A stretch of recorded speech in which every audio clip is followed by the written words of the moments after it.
AC ना होने की वजह से उन्नति को ध्रुव के घर पर बहुत गर्मी लगती है। उन्नति आईने में देखती है कि उसके गले पर हीट रैशेस हो गए हैं, तो वो सारा घर सर पर उठा देती है। ध्रुव कहता है मैं कुछ दवा लेकर आता हूँ। उधर सारी रस्में निभाने के बाद रीत राघव के कमरे में आती है। राघव को बेचैन देखकर रीत राघव से कहती है हमारे घर में जल्दी कोई नहीं सोता, आप उन्नति को फोन करके पूछ सकते हैं कि वो कैसी है। राघव कहता है तुम्हें क्या लगता है तुम्हारे घर वालों की नींद मुझे मेरी बहन से ज्यादा प्यारी है, या मैं तुमसे परमिशन लूंगा अपनी बहन को कॉल करने से पहले। रीत कहती है एक बात मैं भी आपको याद दिला देती हूँ, सिर्फ आपकी जिद की वजह से हम दोनों इस रिश्ते में बंधे हुए हैं।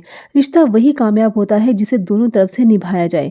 मैंने तो हमें पति पत्नी मान लिया है, इसलिए मैं पूरी कोशिश करूंगी कि हमने जो 7 फेरे 7 वचन साथ लिए हैं उसका मैं मान रखूं। मैं पूरी कोशिश करूंगी कि हमारे बीच में प्यार हो ना हो पर कभी कड़वाहट ना हो। जितना हो सके मैं कोशिश करूंगी मिसेस रीत चौधरी सूर्यवंशी इस नाम इस रिश्ते का सम्मान कभी कम ना हो। राघव कहता है अगर तुम्हें इतना ही सूर्यवंशी के सम्मान की चिंता होती तो तुम मिसेस चावला को शादी में नहीं बुलाती, मुझे वो लेडी बिल्कुल पसंद नहीं है। रीत कहती है आखिर आप इतनी नफरत क्यों करते हैं मिसेस चावला से।